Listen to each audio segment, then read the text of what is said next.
Um dos piores acidentes aéreos já ocorridos no Nordeste foi o trágico acidente com o voo 115 da Nordeste Linhas Aéreas, que caiu sobre um bairro residencial do Recife, logo após decolar do Aeroporto Internacional dos Guararapes.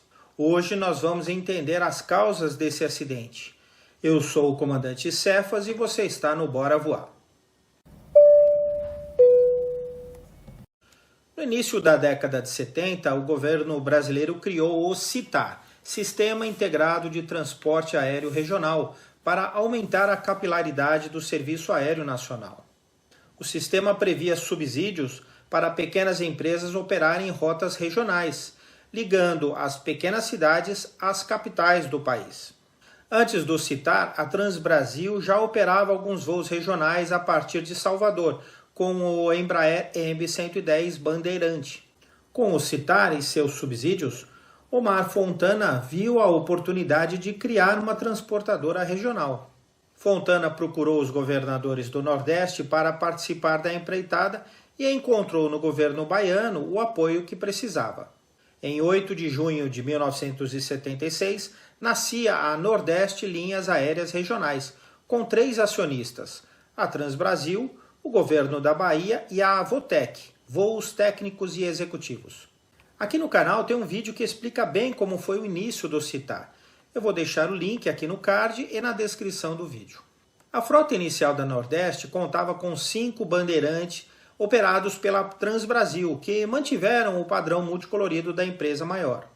A Transbrasil também repassou a malha que operava na região, ligando Salvador com Paulo Afonso, Ilhéus, Fortaleza, Juazeiro do Norte, João Pessoa, Petrolina, Recife e Belo Horizonte. Tudo ia muito bem, até que em 1982 a Avotec tentou vender sua participação na empresa sem comunicar os outros 2 acionistas. Isso acabou gerando uma disputa judicial que culminou com o então governador baiano, Antônio Carlos Magalhães, entrando com medida cautelar na Procuradoria-Geral do Estado contra a venda das ações da Nordeste e provocando a intervenção na empresa. Esse foi o princípio dos problemas da Nordeste. A Nordeste era a menor das empresas do SITAR, porém era cobiçada pelas concorrentes por sua rede de rotas na região, o que a tornava alvo dos interesses da Rio Sul e da TAM. Além da disputa entre os acionistas, diversos acidentes mancharam a reputação da Nordeste. Em 1995, a Rio Sul voltaria a cotejar a Nordeste, pois ela sabia que, se não a comprasse, a TAM o faria. Após vários meses de negociações, finalmente a Rio Sul acertou a aquisição de 100% da Nordeste Linhas Aéreas. Mas da frota de 9 bandeirantes, apenas 6 estavam operacionais e um dos 4 Brasília estava sem motores. O valor da Nordeste não estava nas suas aeronaves, mas sim nas suas rotas. Então a Nordeste foi gradativamente incorporada à Rio Sul e posteriormente à Varig, o que acabou por decretar o seu fim. Em 2003, a Nordeste deixou de existir como empresa independente. No dia 11 de novembro de 1991, às 18h42, o bandeirante prefixo Papa Tango Sierra Charlie Uniform decolou para executar o voo Nordeste 115, com destino a Salvador e escalas em Maceió e Aracaju. A aeronave estava com 3 tripulantes e 12 passageiros a bordo.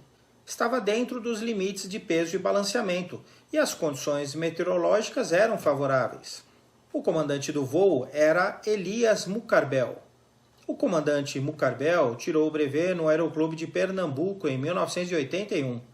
Ele já tinha 4.988 horas de voo e 4.483 horas no Bandeirante, sendo 79 horas nos últimos 30 dias. O copiloto era Luiz Henrique Granja Cruz. O comandante Cruz formou-se pelo Aeroclube de Pernambuco em 1988. Tinha 2.604 horas totais de voo, sendo 1.401 horas no Bandeirante e 51 horas nos últimos 30 dias. Mas naquele dia, quem pilotava a aeronave não era nem o comandante Mucarbel, nem o comandante Cruz. O piloto naquele dia era o major da aeronáutica Antônio Carlos Costa, que era checador do DAC.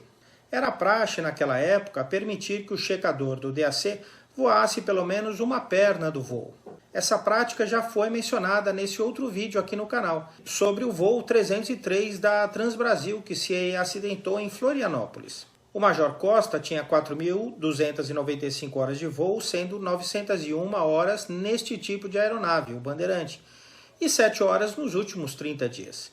Ele se formou pela Academia da Força Aérea em 1976.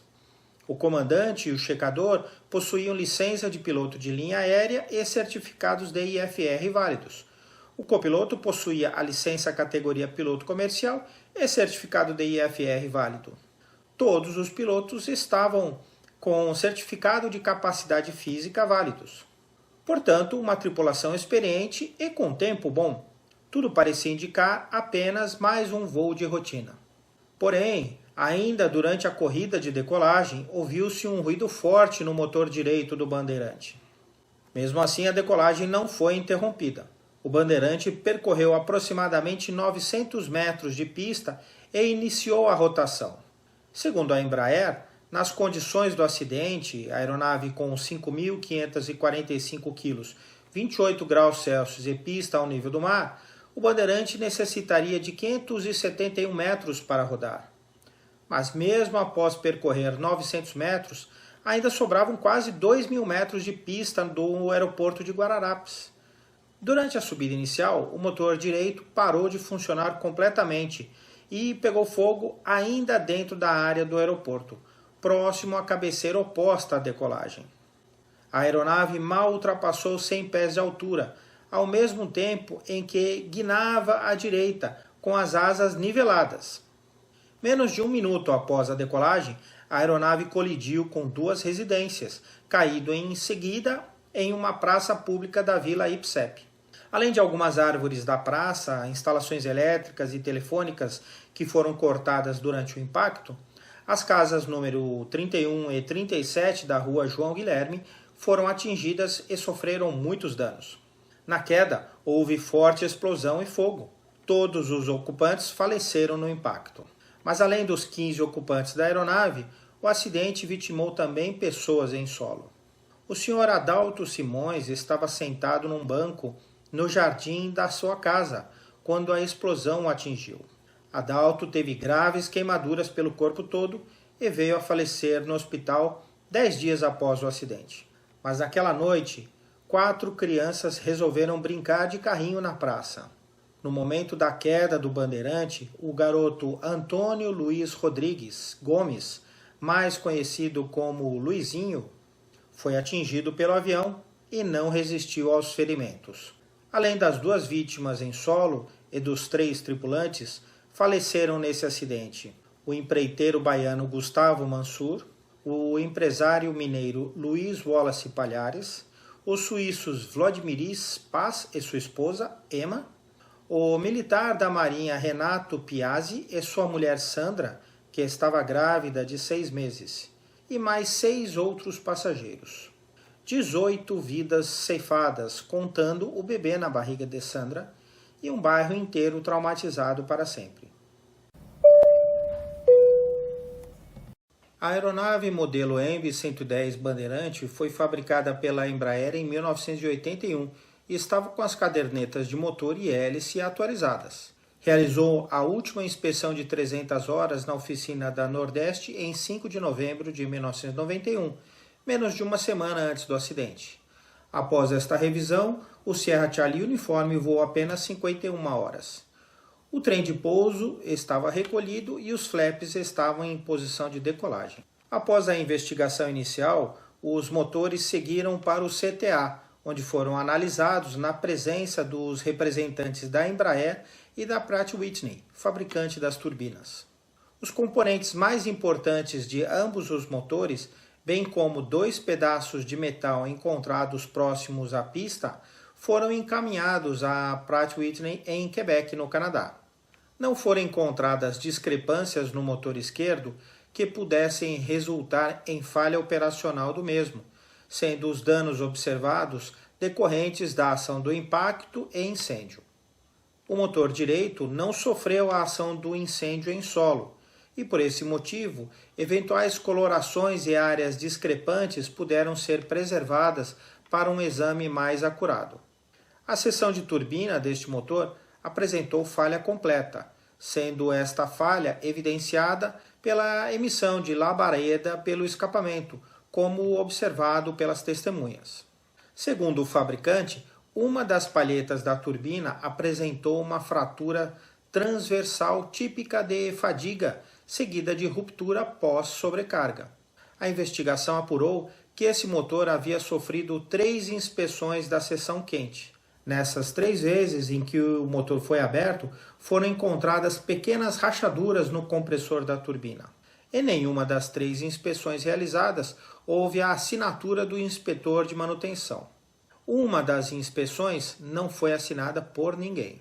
Todas as vezes em que foi aberto o motor direito, encontrava-se faltando uma das 2 luvas isoladoras de calor. A ausência desse isolamento fazia com que o motor trabalhasse numa temperatura superior àquela indicada nos instrumentos de bordo. Segundo o relatório do acidente, abre aspas, mostra-se, portanto, como relevante fator contribuinte a elevada tolerância da manutenção da empresa, fecha aspas. Os destroços se dispuseram de forma totalmente concentrada, sendo que a única parte da aeronave que permaneceu quase intacta foi a sua cauda. O primeiro impacto se deu a 3 metros de altura entre a asa direita e a caixa d'água da casa 31 da rua João Guilherme. Os gravadores de voz e de dados não eram obrigatórios naquela época e não estavam instalados, o que dificultou a análise das causas do acidente. A investigação revelou que não eram realizados treinamentos regulares de situações de emergência em simulador. Os treinamentos totalizavam mais ou menos 5 horas de voo local para cada piloto e outras 150 horas de voo em rota. Mas nenhum treinamento de panes ou situações de emergência era feito em simulador. Naquele dia, o checador do DCEA operava a aeronave, com o copiloto na direita e o comandante fora da cabine de comando. Nenhum deles havia realizado o treinamento em simulador.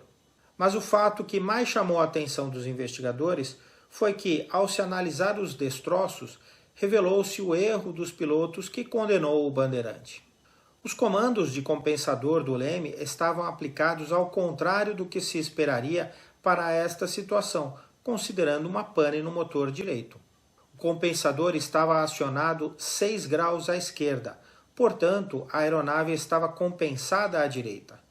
Esse erro derrubou o bandeirante.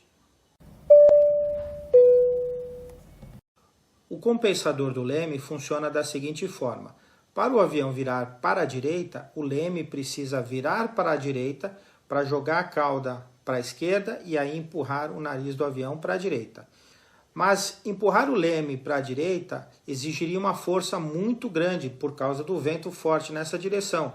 Então existe uma pequena partezinha no leme que gira ao contrário. Então ela gira para a esquerda. Ao girar para a esquerda, ela empurra o leme para a direita. Com o leme na direita, o avião faz esse movimento. Foi isso que aconteceu com o bandeirante. O compensador estava para a esquerda, empurrando o leme para a direita e fazendo o avião girar para a direita. Mas o motor direito estava parado, o motor esquerdo estava funcionando. Então o que tinha que acontecer era o contrário para compensar a falta do motor direito.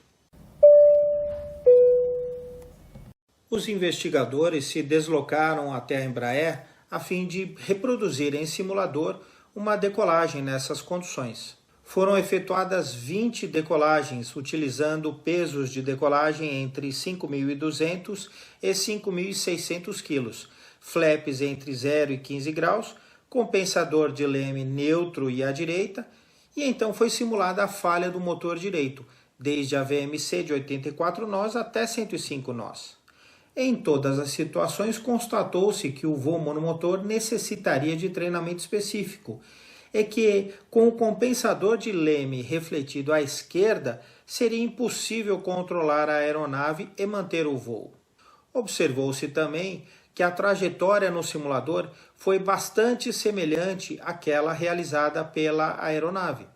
Estas já seriam por si só as razões pelas quais a aeronave não conseguiu ganhar altitude após a decolagem. Can we get serious now? Entretanto, o mais importante numa investigação aérea é descobrir os motivos que levariam uma tripulação a adotar um procedimento incorreto. Começando pelo treinamento. Como já mencionado, a empresa não dispunha de um programa de treinamento abrangente que envolvesse situações de emergência. Os tripulantes não realizavam treinamento em simulador de voo. O checador, que deveria também estar adestrado teórica e operacionalmente, estava nas mesmas condições da tripulação, ou seja, não se encontrava adequadamente treinado para a situação de emergência que se envolveu. Mas por que os pilotos não interromperam a decolagem? Bem, devido à ausência do gravador de voz, apenas podemos especular. A primeira hipótese tem a ver com a não comunicação ou não observação das possíveis variações dos parâmetros do motor por parte do copiloto durante a corrida de decolagem.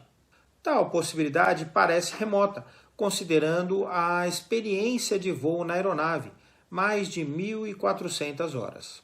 A segunda hipótese é de que houve demora do copiloto para identificar a gravidade da situação do motor e, após identificá-la, pode ter havido a hesitação em comunicá-la. A velocidade no momento poderia estar próxima à velocidade de decisão prevista pelo fabricante, de 98 nós, induzindo o piloto em comando a decidir pela decolagem. Mas, segundo o manual da empresa, a tentativa de efetuar uma decolagem com motor inoperante é manobra delicada, que se torna tanto mais crítica quanto mais próxima da VMC, que nessa aeronave era de 84 nós. Considerando o peso da aeronave, deduz-se pelo gráfico de aceleração e parada da aeronave que o bandeirante necessitaria de 1.000 metros entre a aceleração até a rotação, o reconhecimento da pane e a sua parada total, sobrando em consequência quase 2.000 metros de pista. Um dos procedimentos que todo piloto deve observar, mas muitos não fazem, é dizer em voz alta qual será o procedimento para a decolagem e em caso de pane. A gente diz: vou decolar por tal cabeceira com flaps em tal posição, vou rodar na velocidade X, se não atingir essa velocidade até tal ponto da pista, vou abortar e assim por diante. Infelizmente, como não havia gravador de voz no Sierra Charlie Uniform, não podemos saber se esse procedimento foi cumprido. Poderia ainda ser citada mais uma terceira hipótese. Durante a investigação, ficou observado que esta aeronave voava em cruzeiro com tendência ao voo descoordenado e que tal tendência era equacionada colocando-se o compensador do leme para a direita, antes mesmo da decolagem. Porém, para que essa hipótese seja verdadeira, a tripulação, ao sentir a falha do motor direito, teria que ficar congelada após iniciada a decolagem.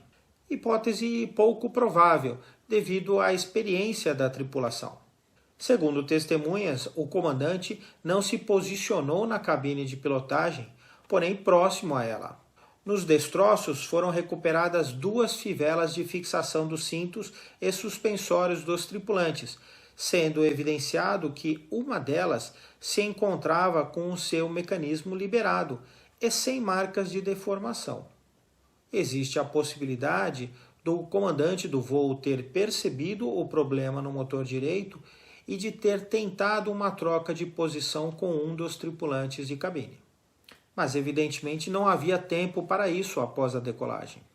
O Papa Tango Sierra Charlie Uniform foi o terceiro de 4 bandeirantes da Nordeste perdidos em acidente fatal. Gostou de conhecer a história desse terrível acidente que deixou marcas em Pernambuco? Eu gostaria de agradecer o Aristides Frangakis, que me enviou a sugestão para esse vídeo. E se você quiser também deixar a sua sugestão, escreva aqui nos comentários. Se você quer saber sobre outro acidente semelhante com outro bandeirante, não deixe de assistir esse vídeo aqui no canal sobre um bandeirante que caiu logo após decolar de Congonhas, em São Paulo.